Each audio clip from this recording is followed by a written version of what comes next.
What's up, A to Z Sports Titan Game Day Live? The Titans hosting the New England Patriots, a game that is very, very winnable for the Tennessee Titans for the first time in a while, since the Titans have had a even-keeled, even-matched opponent to play against after the Bills and the Lions back-to-back road games.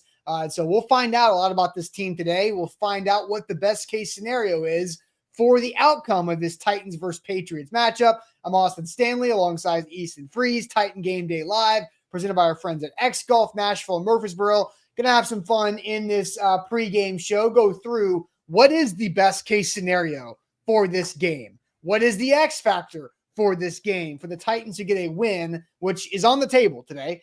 Mason Rudolph starting his third game in a row. So what is the best case scenario for this team, and what's the X factor and bets to ride as Easton and I look to try to continue the hot streak when it comes to winning bets on the Titans? Maybe if it's not the Titans winning games, but we'll give our predictions with BetMGM later on. Easton, welcome in. Hope you've had a good start to your weekend overall. Welcome to November, everybody. But tell the people what they got to do before we officially get this show on the road.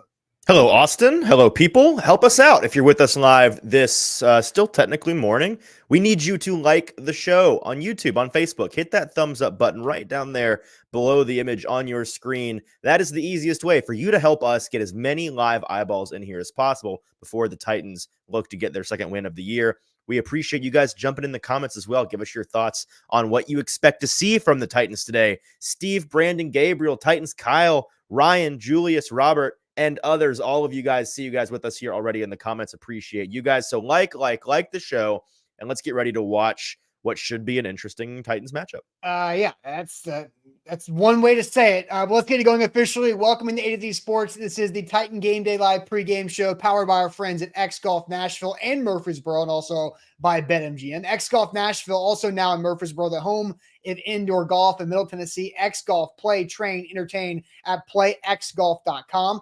BetMGM, log in today to get your Pro Football Boost Pack to acquire tokens for even more winning. BetMGM, an official partner of the Tennessee Titans, and TDOT, be part of the solution to end littering and make sure nobody trashes Tennessee by visiting their campaign at nobodytrashestennessee.com. So, Easton, this is the third consecutive game that Mason Rudolph is starting. Will Levis is inactive again with his AC joint sprain on his throwing shoulder.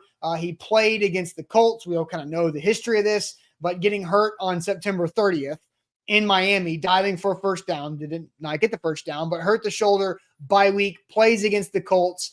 Not super healthy against the Colts. It affects his play, and this is the third game he's missed as we flip the calendar to November, and everybody moves their clocks to gain an extra hour today. So if you haven't done that yet, then do that. But so, Easton, kind of tell us from your knowledge of the situation why the Titans, again, giving Will Levis the extra time and Mason Rudolph, the quarterback, for the third consecutive game.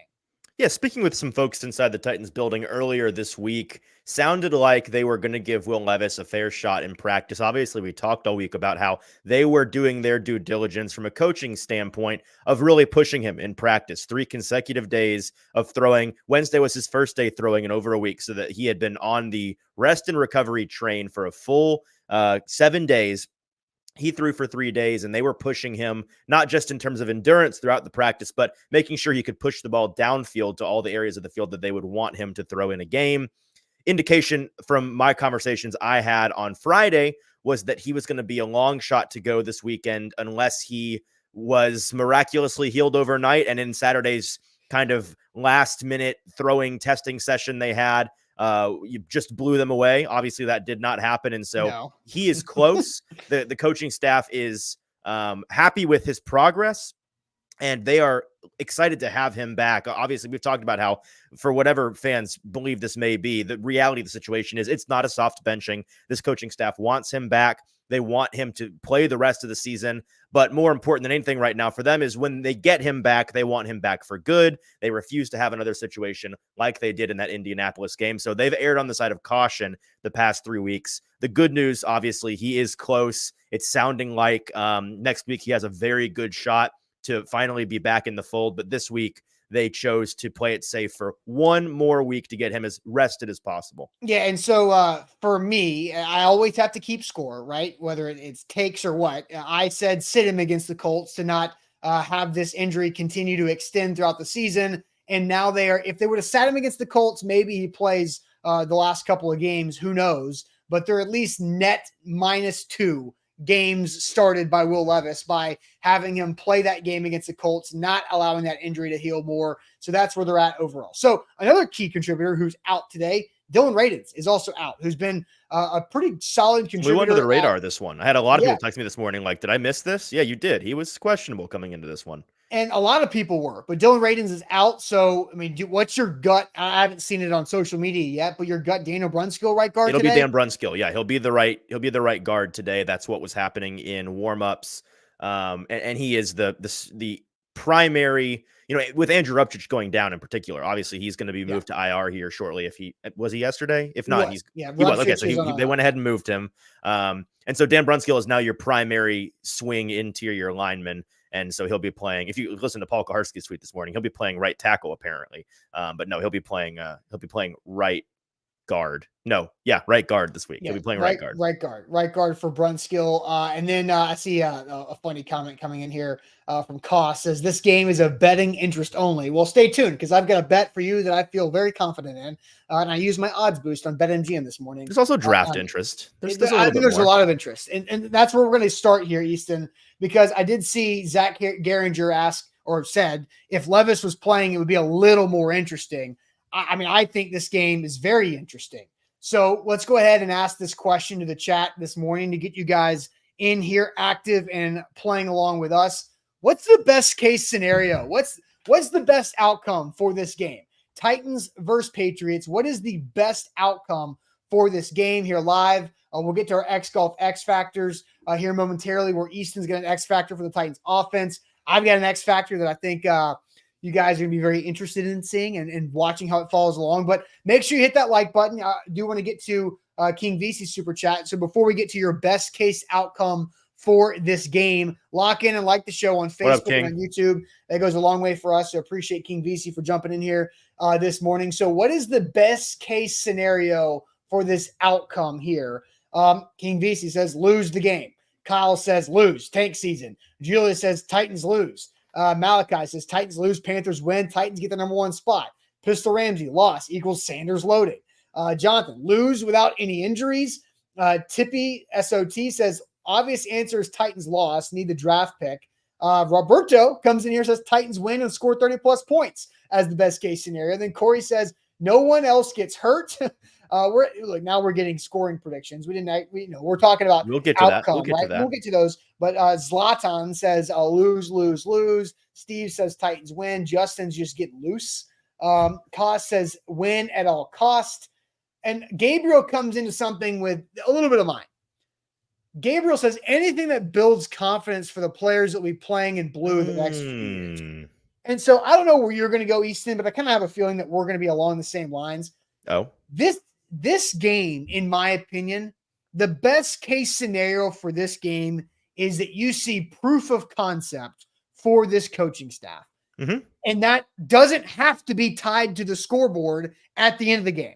A win doesn't show proof of concept automatically. A loss doesn't mean it doesn't show proof of concept. I want to see proof of concept from this coaching staff, specifically the offensive staff and the head coach with Mason Rudolph, meaning there's no Will Levis disaster death turnover to excuse. It is flat out, does this coaching staff on offense put together a game plan to score early, to score something in the second half, to be competitive for an entire 60 minutes, win or loss? Because I don't know what's going to happen with the Titans defense. They're banged up too. Amani Hooker's playing. Devondre Sweat's playing. There's some other guys that are battling through it here. But I need a proof of concept game, because I know at 1-6, this season's not going very far, if anywhere.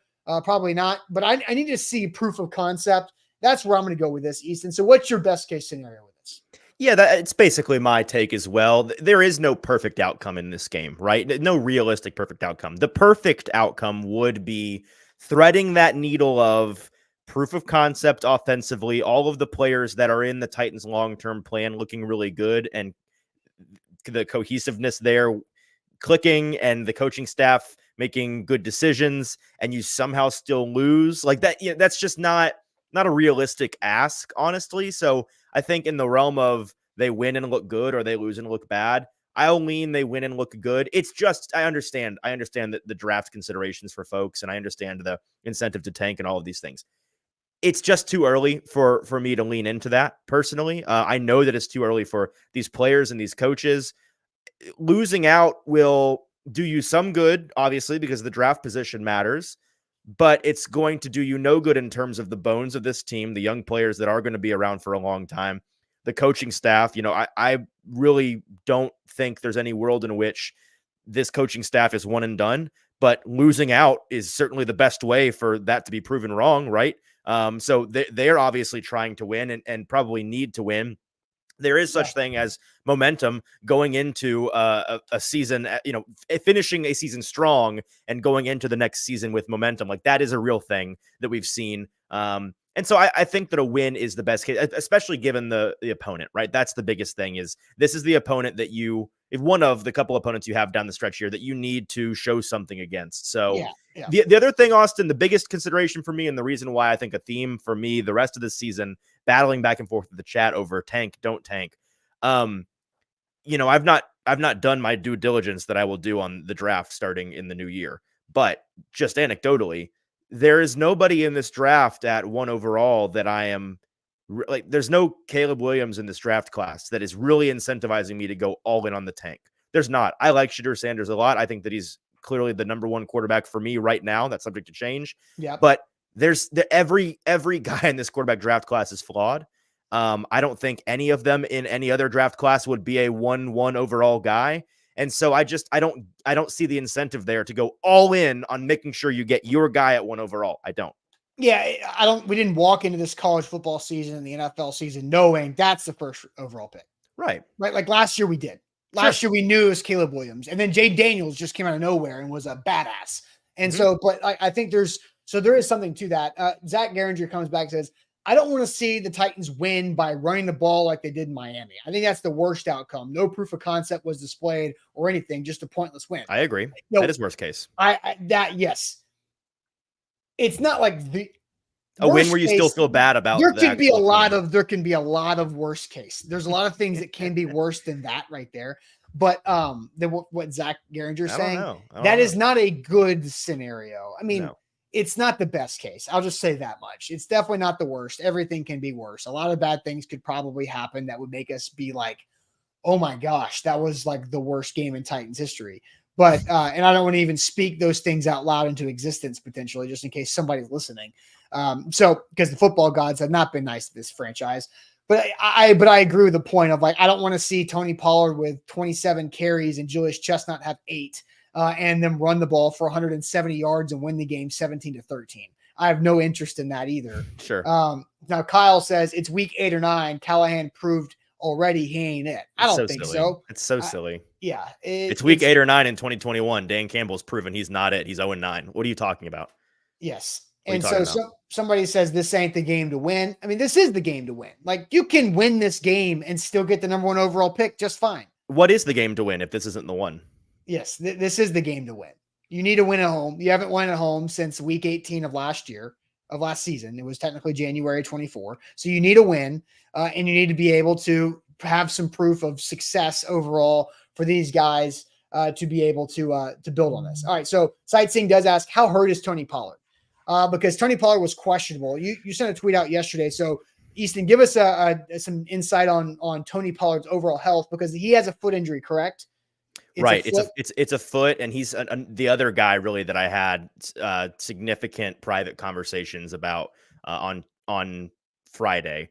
I tweeted out yesterday that there's optimism that he's going to play. Obviously, we know now he is active, so he is going to play. Julius Chestnut's going to get some run because they are not pleased with the usage of Tony Pollard. It's not really, they've not had a choice. So it's not like they're upset with anybody in particular, but they came into the year wanting to have a 1A, 1B running back situation to keep each guy fresh. Obviously, Tajay Spears' hamstring injury has kept them from being able to do that. And Tony Pollard has gotten a ton of run and has gotten really beat up the last 2 games. He looks great despite that. So like, I'm not concerned about his level of play in this game, but they would like to limit him as much as possible. The good news, obviously, was questionable coming in. They tested him out yesterday. They tested him out this morning. He's good to go. So he should see the starter reps, but expect to see Julius Chestnut in there for a good bit of the game as well. All right, so let's get to our X Golf X Factor question. Who or what is going to be the X Factor for a Titans win over the Patriots today? Who or what is going to be the X Factor for a Titans win over the Patriots today? We'll get to that. Your answers here in a second. Easton has his. I've got one that I think is going to make people watch something very specific in this game. But first, let me tell you guys about our friends at X Golf Nashville and also in Murfreesboro. If you want the most accurate indoor golf simulators on the market today, playxgolf.com is the website to go book your fun time at X Golf Nashville. It's both a awesome sports bar and a great golf simulator experience. It's officially November. It's November 3rd. It's not cool outside. It's like almost 80 right now. It's crazy, but I was so mad about but this. It will be. Golf it has to be eventually. Yeah. Soon. By January 15th, we'll get a decent, cool day. Contact X Golf Nashville for packages and details. If you're looking for a holiday corporate event or company event, X Golf Nashville is the perfect spot for that, whether both Nashville and Murfreesboro. So check them out online at playxgolf.com. All right, I Easton, can't stand this weather. What are you seeing from X Golf X Factors in the chat before we get to yours? Yeah, Steve starts us off with a decent pass rush. Tall ask, but we will see. Bryce Oliver, my boy, Skip says he's active today. On the pass rush thing, the Patriots are the one team in the NFL worse at pass rush win rate. That's true. Than the Titans. Talk about the game to get right. This is to look right, I guess. Yeah, to look good. Yes. They could, it's coughing baby versus coughing baby in this one. Bryce Oliver, Skip says, is the key. He is up and it's exciting. And if you guys followed my coverage of the training camp session, I am leading the charge on the Bryce Oliver narrative. Today, I'm not sure he'll get a single rep at wide receiver.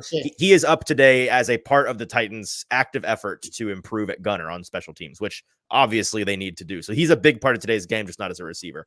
Yangsty says, whoever is playing right tackle, obviously always a big deal for this team. Defense is the X factor, according to Robert. No turnovers, says Corey. It is boring, but it is constant and true. The Titans can't turn the ball over 4 times against anybody and expect to win the ball game. Let's see here. Auditioning pass rushers. Still a possibility that this team trades a person or some persons before the Tuesday deadline. 50 hours away from the deadline right now. That's so much time to trade a lot of guys. You never know. And I think today's game could be a determining factor in that. Tavondre Sweat, according to Mark. Calvin Ridley, according to Roberto, having another, first time as a Titan, he's had back-to-back good weeks. He can do that this week. Punt the ball out of bounds. Adams says, not a terrible idea. Yangsty says, Colt Anderson not being a football terrorist. Yeah, a lot of these. How about Chicken Wiley, Yendis says, which I'll use to transition into my answer because, Austin, I have the offensive side of the ball here. And the offensive X factor for me is something that I was made aware of on Friday, just going through some of the numbers as I do, the nerd that I am. One caught my eye, this Patriots team. And I talked to some folks that I know who cover the Patriots to ask them, like, is this just a numbers thing? Is this what you're seeing? And they're like, oh, no, this is 100% real. We've been talking about it all week. This Patriots team cannot defend 12 personnel. They suck at it. They are 25th in the league in EPA allowed against 12 personnel. Of course, that's 1 running back, 2 tight ends for folks that aren't sure. It's the heavier looks, right? And the Titans obviously have 3 tight ends who have maybe been the most consistent in terms of pass catchers this season for them. Like they've had a couple of good games as a group, and they have them on the field a lot. So I think that this Titans team is going to go 12 personnel to the moon in this game. The Patriots they don't match up well on the back end. The guys that they would have in there as the big nickel or the big slot, it doesn't work for them to simplify things. So I think that you'll see a lot of tight end action today, both in the run and the pass game, and being successful on those snaps is a key for the Titans offensively. Yeah. And so Steve asks, is Josh Wiley playing? Yeah, he's healthy. He's active. Right? Yeah. Here's the weird thing. Because I went to the bank last week with Josh Wiley over 12 and a half receiving yards. Something like that. And I was going to do it again today, but he ain't listed. There is no Josh Wiley prop on BetMGM, probably because they know he's going to cost them money. because Josh Wiley is going to get like 27 yards receiving today, and they're not going to even like give us an opportunity to beat them. Cowards. No, that's why they're smart. They're not cowards. They're just Cowards. Smart. They're not giving us the free win. Although I do have a bet that we'll talk about here in a second that I think is a pretty close to a free win because nothing's free when it comes to sports betting. So look, I like it. Your X factor from X Golf is tight ends are going to play a factor in the Titans moving the football. I think that's a really good observation. So my X factor, normally, one of us does offense, one of us does defense for the Titans. And I think in order for the Titans to play defense, they have to actually stop somebody that's returning a kick or a punt. And so my X factor is today to watch who they put the blame on for the special teams problems. It's not just Ryan Stonehouse, because they did flat out blame Ryan Stonehouse for not having enough hang time. But newsflash, according to Ryan Stonehouse, his best hang time game of the season was last week against the Detroit Lions indoors in that dome. It's a great sunshiny day outside in Nashville with nearly 80-degree weather. He should be able to boot that thing as high and as far as he wants to. The other people that they blamed in their lack of ability to stop Khalif Raymond going for 190 yards, punt returning on 5 different opportunities and having a 40-yarder called back because of a hold or back block in the back was the Gunners. The Gunners were too slow. Not good enough. Gunners not good enough because their starting Gunners are now playing starting wide receiver and starting cornerback in NWI and Jarvis Brownlee Jr. So my X factor is Stonehouse is going to have better hang time. That's a guarantee. You can put that, and if you could bet on hang time, bet the over. I have a note on that, by the way. Okay. A little update. The other one is, under the radar, the Titans just added a former Pro Bowler to the roster. Justin Hardy is a Pro Bowl special teamer who returns kick or covers kicks for a living, and they brought him in. Like, they straight up replaced both Gunners. I don't think people realize this. Titans have a new set of Gunners today. Brand new. It is Justin Hardy, who I heard Rand Carthon on the Titans radio pregame show tell Rhett Bryan that Justin Hardy walked up to him in the cafeteria after joining the practice squad this week and says, "Watch me. I'm going to prove you right." And Rand's like, "Look, I know what you do. You're here." He's like, "No, watch it."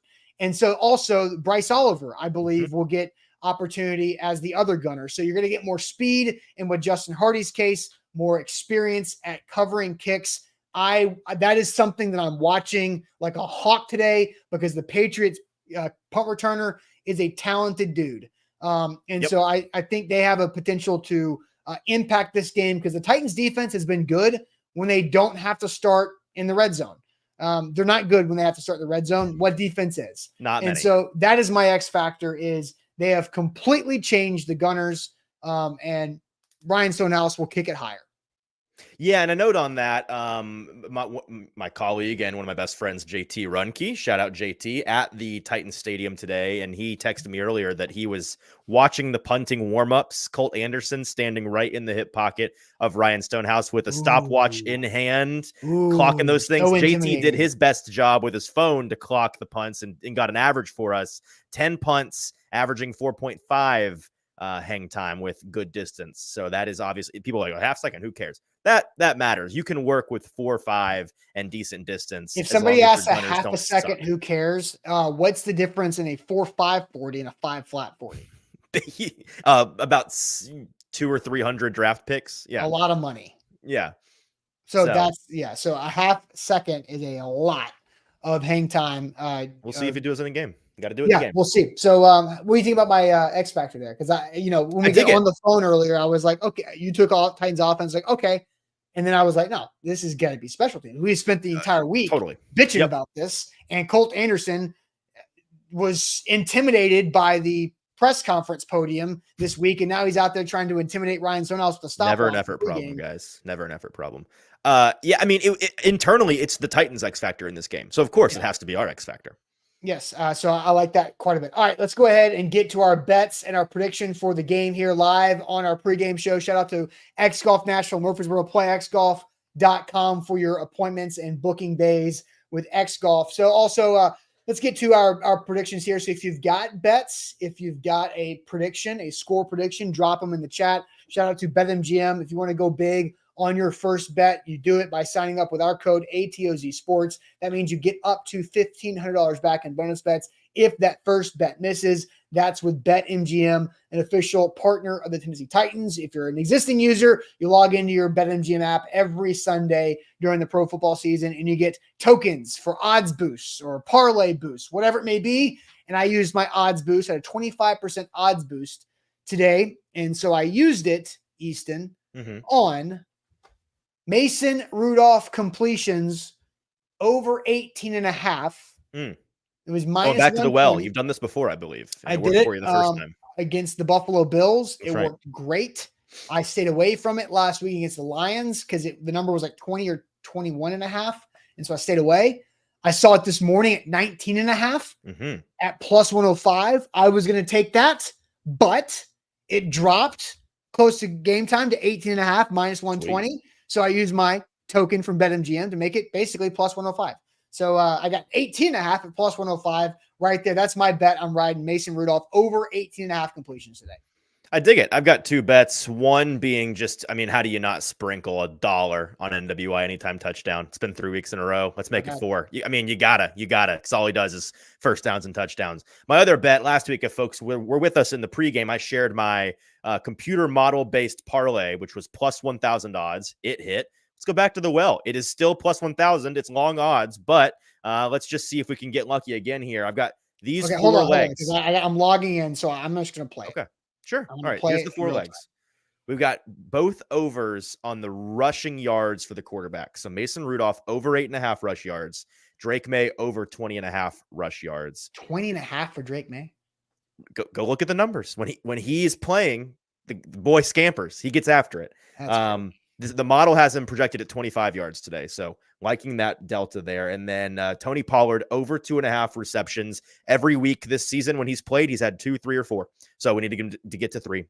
Okay. And so then 3 receptions for Tony. And then the last leg is Ramondre Stevenson over 14.5 rush attempts. I think that the Patriots, obviously a run heavy team, just got to get to 15 carries for Ramondre Stevenson. Those 4 legs should be roughly a plus 1,000 odds for you. All right. Receiving props, receptions for Tony, right? Okay. And then Stevenson rushing attempts. Okay, cool. Got it. That's them. Let's see if we can hit. I dig it. Okay. Yanksy says 1st to 17 wins. Predictions. Roberto says 13-10. Neither of that happens. Guy says 6-3 Patriots. Kinslow, says 21-14 Patriots. And Sean says 24-17 Titans. Ethan says 26-20 Titans. And Kicker the King says 24-10 Pats win. Steve, 30-17 Titans. Hey. Easton, what is your official prediction?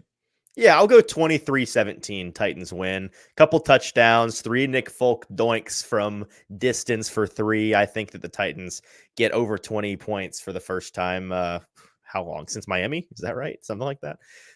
So yeah, I think Titans win 23-17. Man, I've said this all week. Bad teams in the NFL don't win back-to-back games. Usually. The Patriots are a bad team. Mm-hmm. The Titans are a bad team. Yes. Patriots won last week. So sure did. I think I have to stick with that, but I'm going 17-16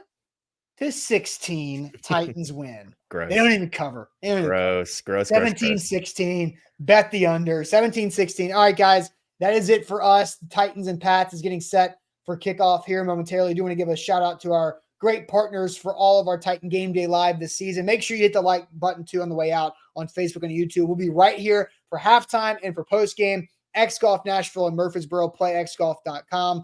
BetMGM, log in today. Get that Pro Football Boost Pack that I'd use on Mason Rudolph over 18.5 completions. And T-Dot, be part of the solution to end littering and make sure nobody trashes Tennessee at nobodytrashestennessee.com. We'll see you guys at halftime. Enjoy the first half or try to do it. And we'll see you guys then. Appreciate it as always.